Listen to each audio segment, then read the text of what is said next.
ನಮಸ್ತೆ ನನ್ನ ಪ್ರಿಯ ಬಾಂಧವರೇ, ನಮ್ಮ ಪದ್ಮಾವತಿ ಚಾನಲ್ಗೆ ಸ್ವಾಗತ. ಬಾಂಧವರೇ, ಇವತ್ತು ನಾವು ನೋಡ್ತಿರೋದು, ಸಾಕಷ್ಟು ಜನ ಕೇಳ್ತಾ ಇದ್ದೀರಾ, ಅಮ್ಮ ಶತ್ರುಗಳು ಜಾಸ್ತಿ ಆಗಿದ್ದಾರೆ, ಆ ಶತ್ರುಗಳಿಗೆ ಏನಾದ್ರು ದಾರಿ ಮಾಡಿ ನಮ್ಮ ಕಷ್ಟದಿಂದ ಪಾರು ಮಾಡಿ ಭಾಳ ತೊಂದರೆಗಳು ಕೊಡ್ತಿದ್ದಾರೆ.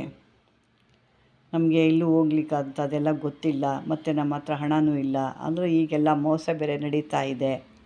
ನಾವು ಹೇಗೆ ಏನು ಮಾಡೋದು, ಅದನ್ನು ಯಾವುದಾದ್ರು ಒಂದು ದಾರಿ ಮಾಡಿಕೊಡಿ, ತೋರಿಸಿ. ಅಂಥದ್ದು ಯಾವ್ದಾನ ಇದ್ದರೆ ನಮಗೆ ಅವ್ರನ್ನ ಪರಿವರ್ತನೆ ಮಾಡೋಕ್ಕೆ, ಅಥವಾ ಶತ್ರುಗಳನ್ನ ನಮಗೆ ವಶೀಕರಣ ಅಥವಾ ಆಕರ್ಷಣೆ ಮಾಡ್ಕೊಳ್ಳೋಕ್ಕೆ ಅಂತಂದ್ಬಿಟ್ಟು ಅಂಥದ್ದು ಇವತ್ತೊಂದು ನಿಮಗೆ ನಾನು ವಿಡಿಯೋ ಮಾಡ್ತಾಯಿದ್ದೀನಿ. ಬಾಂಧವರೇ, ಈ ಥರದ್ದು ನೋಡ್ಕೊಳ್ಳಿ. ಈ ಥರದ್ದು ನೀವೊಂದು ಮಾಮೂಲಿ ತಾಮ್ರದ್ದು ತಗಡು ಸಿಗುತ್ತೆ, ಮಾಮೂಲಿ ಅಂಗಡಿಗಳಲ್ಲಿ ಸಿಗುತ್ತೆ ನಿಮಗೆ, ಗ್ರಂಥಿ ಅಂಗಡಿಗಳಲ್ಲಿ. ಯಂತ್ರ ಬರೆಯೋ ತಗಡು ಕೊಡಿ ಅಂದರೆ ಕೊಡ್ತಾರೆ. ಅದನ್ನು ತಂದು ಸ್ವಚ್ಛ ಮಾಡಬೇಕು, ಅಂದರೆ ಶುದ್ಧತೆ ಮಾಡಬೇಕು ಅದನ್ನ. ಯಾಕಂದರೆ ನಾನು ಪ್ರತಿ ಬಾರಿನೂ ಹೇಳ್ತಿರ್ತೀನಿ, ಮತ್ತು ಕೂಡ ಹೇಳ್ತೀನಿ, ಕೆಲವರು ಯಾರು ಹೊಸ್ದಾಗಿ ನೋಡ್ತಿದ್ರೆ ಗೊತ್ತಾಗಲ್ಲ ಅನ್ನೋ ಉದ್ದೇಶಕ್ಕೆ ಅದನ್ನು ಮತ್ತೊಮ್ಮೆ ನಾನು ಹೇಳ್ತೀನಿ. ಅದನ್ನು ಚೆನ್ನಾಗಿ ತೊಳೆದು, ಅದನ್ನು ಸುಮ್ಮನೆ ನೀರು ಹಾಕಿ ತೊಳೆಯೋದಲ್ಲ, ಒಂದು ಸಾರಿ ನೀರು ಹಾಕಿ ತೊಳಿಬೇಕು. ತದನಂತರ ಸ್ವಚ್ಛವಾದ ಅರಿಶಿನ ಹಾಕಿ ತೊಳಿಬೇಕು. ತದನಂತರ ರೋಸ್ ವಾಟರ್ ಅಂತಾರೆ, ಪನ್ನೀರು ಅಂತ ಹೇಳ್ತೀವಿ, ಅಥವಾ ರೋಸ್ ವಾಟರ್ ಅಂತ ಬರುತ್ತೆ, ಅಂಗಡಿ ಸಿಗುತ್ತೆ, ಅದು ಕೂಡ ನಿಮಗೆ. ಅದರಲ್ಲಿ ಹಾಕಿ ತೊಳೆದು ಕೊನೆಯದಾಗಿ ಮತ್ತೊಮ್ಮೆ ನೀರಿನಲ್ಲಿ ತೊಳಿಬೇಕು. ಇನ್ನೂ ಕೆಲವ್ರಿಗೆ ಇನ್ನೂ ಚೆನ್ನಾಗಿ ಸಿದ್ಧಿ ಹಾಕಬೇಕು ಅಂತೆ ಈ ಪಂಚಗವ್ಯದಲ್ಲಿ ಕೂಡ ಮಾಡ್ತಾರೆ, ಅದರಲ್ಲಿ ಕೂಡ ತೊಳಿತಾರೆ, ಅದು ಇನ್ನೂ ಪವರ್ಫುಲ್ ಆಗುತ್ತೆ. ಇರಲಿ, ಇವಾಗ ನಾವಿಷ್ಟು ನೋಡ್ಕೊಳ್ಳೋಣ. ಅದನ್ನು ಆ ರೀತಿ ನೀವು ಸರಿಯಾಗಿ ಎಲ್ಲ ಅದನ್ನು ರೆಡಿ ಮಾಡಿ ಇಟ್ಕೊಂಡು ನೀವು ಇದನ್ನು ಬರ್ಕೋಬೇಕು. ನಿಮ್ಮ ಒಂದು ಶತ್ರು ಯಾರು ಇದ್ದಾರೆ, ಅಥವಾ ನಿಮಗೆ ಯಾರು ವಶೀಕರಣ ಅವರು ಆಗಬೇಕು, ಆಕರ್ಷಣೆ ಆಗಬೇಕು ಅನ್ನೋರು, ಈ ಮಧ್ಯದಲ್ಲಿ ಏನು ದೇವದತ್ತ ಅಂತ ಇದೆ ನೋಡಿ, ಅಲ್ಲಿ ಅವರ ಹೆಸರನ್ನ ಹಾಕ್ಕೋಬೇಕು.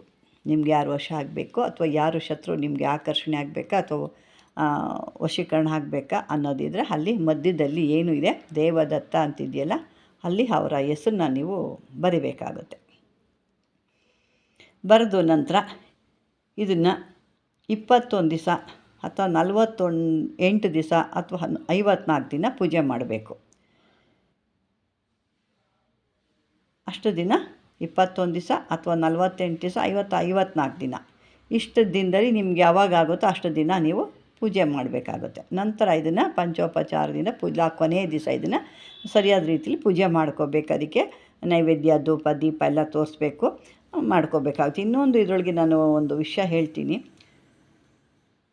ಕೆಲವರು ಯಂತ್ರಗಳು ಬರಿತೀವಿ, ಬರೆದಾಗ ಏನು ಮಾಡ್ತಾರೆ, ನಾವು ಹೇಳಿರ್ತೀವಿ ಅವ್ರಿಗೆ ಬೇಗ ಕೊಡಬೇಕು ಅಂತ, ಅವರು ಕೇಳ್ತಾ ಇರ್ತಾರೆ, ಆಗಿದೆಯಾ ನಮ್ಮದು ಅದು ಯಂತ್ರ ಕೊಟ್ಟಿದ್ವಿ ಅಥವಾ ದೇವತಾ ಯಂತ್ರ ಕೊಟ್ಟಿದ್ದೀವಿ ಅಂತ. ಅದು ಯಾವತ್ತೂ ಆತುರವಾಗಿ ಬರೀಬಾರ್ದು. ಅದಕ್ಕೆ ಇಷ್ಟು ದಿನ ಅಂತ ಇರುತ್ತೆ, ಇಷ್ಟು ದಿನ ಅದಕ್ಕೆ ಒಂದು ಮಂತ್ರ ಹೇಳ್ತಾ ಇದ್ದರೆ ಅದರಲ್ಲಿ ಆ ಶಕ್ತಿ ಬರುತ್ತೆ. ನಾವೇನು ಮಾಡ್ತೀವಿ, ದುಡ್ಡು ಕೊಟ್ಟಿದ್ದೀವಲ್ವ ಬೇಗ ಬರಲಿ ಅಂತಂದ್ಬಿಟ್ಟು ಆಗಿದೆಯಾ ಬೇಗ ಕಳಿಸಿ ಅಂತ ಹೇಳ್ತೀವಿ. ಹಂಗೆ ಹೇಳಿದಾಗ ಅವ್ರು ಏನು ಮಾಡ್ತಾರೆ ಸಾಧಕರು, ಸರಿ ಇವರು ಹಿಂಗೆ ಮಾಡ್ತಾರೆ, ಏನಾದ್ರು ಬೇಜಾರು ಮಾಡ್ಕೊಳ್ತಾರೆ, ಅಥವಾ ಏನಪ್ಪ ಇವರು ಇಷ್ಟು ದಿನ ಆಯಿತು ಕೊಟ್ಟಿಲ್ಲ ಅಂದ್ಕೊತಾರೆ ಅಂದ್ಬಿಟ್ಟು ಕಳಿಸ್ಬಿಡ್ತಾರೆ ಅದನ್ನು ನಿಮಗೆ. ಆದರೆ ಅದು ಏನು ಬೇಗ ಕೆಲಸ ಆಗಲ್ಲ. ನೀವು ಯಾವತ್ತೂ ಅಷ್ಟೇ ಸಾಧಕರಿಗೆ ಸ್ವಲ್ಪ ದಿವಸ ಸಮಯ ಕೊಡಬೇಕು. ಯಾಕೆಂದರೆ ನೋಡಿ, ಒಂದೊಂದು ಮಾಡಿದಾಗ ನೋಡಿ, ಇಲ್ಲಿ 21 ದಿವಸ 48, ನಿಮ್ಮ ಸಮಯ ಹೇಗಿರುತ್ತೋ ಹಾಗೆ. ನಿಮಗೆ ಸಮಯ ಚೆನ್ನಾಗಿಲ್ಲ ಅಂದಾಗ ಇನ್ನೂ ಜಾಸ್ತಿ ಹೇಳ್ಕೋಬೇಕು, 48 ಅಥವಾ 54 ಅಥವಾ 101, ಈ ರೀತಿ ಅದಕ್ಕೆ ಪೂಜೆ ಮಾಡಿದಷ್ಟು ಏನಾಗ್ತಾ ಇರುತ್ತೆ, ಅದಕ್ಕೆ ಪವರ್ ಬರ್ತಾ ಇರುತ್ತೆ, ಅಂದರೆ ಪ್ರಾಣ ಅದಕ್ಕೆ ಜಾಸ್ತಿ ಬರ್ತಾ ಇರುತ್ತೆ. ಯಾವತ್ತೂ ಅಷ್ಟೇ, ಇವಾಗ ಬರೆದು ಆ ತಕ್ಷಣಕ್ಕೆ ಯಾವತ್ತೂ ಧಾರಣೆ ಮಾಡಬಾರ್ದು. ಅದು ದೇವತೆಗಳದ್ದೇ ಆಗ್ಬೋದು, ಮನುಷ್ಯರುಗಳದ್ದೇ ಆಗ್ಬೋದು, ಯಾರದೇ ಆಗ್ಬೋದು. ಯಾವತ್ತೂ ಅಷ್ಟೇ ಸಾಧಕರಿಗೆ ಎಲ್ಲ ಗೊತ್ತಿರುತ್ತೆ. ಅದರಲ್ಲಿ ನನಗೆ ತಿಳಿದ ಮಟ್ಟಿಗೆ ನಾನು ಹೇಳ್ತಾ ಇದ್ದೀನಿ. ಇದನ್ನು ಯಾವತ್ತು ನಾವು ಜಾಸ್ತಿ ಅದಕ್ಕೆ ಮಂತ್ರ ಹೇಳಿ ಅದಕ್ಕೆ ಪ್ರಾಣ ಪ್ರತಿಷ್ಠಾಪನೆ ಮಾಡ್ತೀವಿ, ಆವಾಗ ಅದು ಶಕ್ತಿಶಾಲಿಯಾಗಿ ಆಗುತ್ತೆ. ಇವತ್ತೇ ಬರೆದು ನಾಳೆ ನಿಮಗೆ ಕಳಿಸಿ ನಾಡೋದು ನೀವು ಆಗಲೇ ಹಾಕ್ಕೊಳ್ಳಿ ಅಂದ್ರಾಗೆ, ಅವ್ರು ಬರೆದಿರ್ತಾರೆ, ಹಿಂದೆನೇ ಹಾಕಿರ್ತಾರೆ, ಕಳಿಸಿರ್ತಾರೆ, ಕೊರಿಯರ್ ಮಾಡಿರ್ತಾರೆ, ನೀವು ಹಿಂದೆನೇ ಹಾಕ್ಕೊಳ್ತೀರ. ಅಲ್ಲಿ ಎಲ್ಲಿ ಅದಕ್ಕೆ ಶಕ್ತಿ ಬರುತ್ತೆ? ಒಂದು ಸಾರಿ ಹೇಳಿದ್ರೆ ಅದಕ್ಕೆ ಶಕ್ತಿ ಬರುತ್ತಾ? ಅದು ನೀವು ತಾಳದಷ್ಟು ನಿಮಗೆ ಲಾಭ ಇರುತ್ತೆ.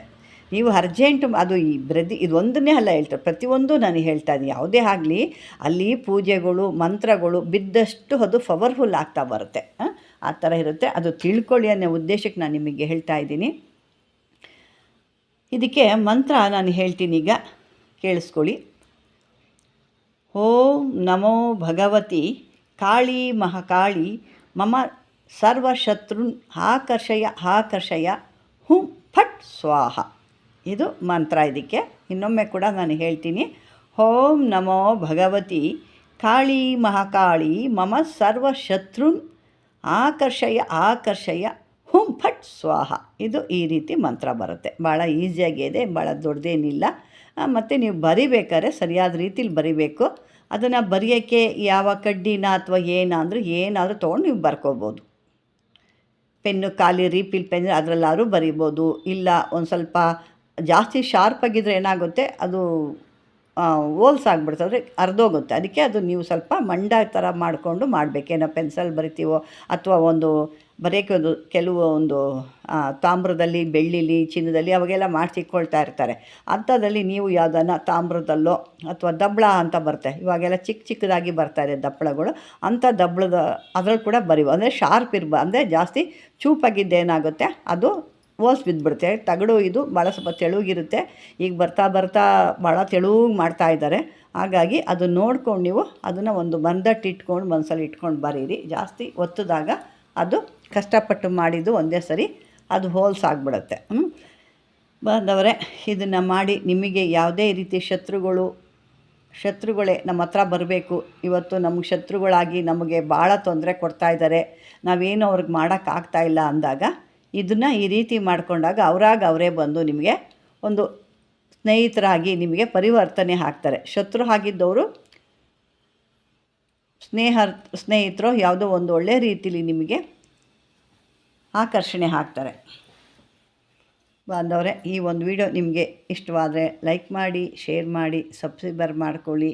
ಯಾವುದೇ ಇದ್ರೂ ಕಾಮೆಂಟ್ ಬಾಕ್ಸಲ್ಲಿ ಹಾಕಿ ಅಂತ ಹೇಳ್ತಾ, ಇದುವರೆಗೂ ಈ ಒಂದು ವಿಡಿಯೋ ವೀಕ್ಷಣೆ ಮಾಡಿದ್ದಕ್ಕೆ ಧನ್ಯವಾದಗಳು.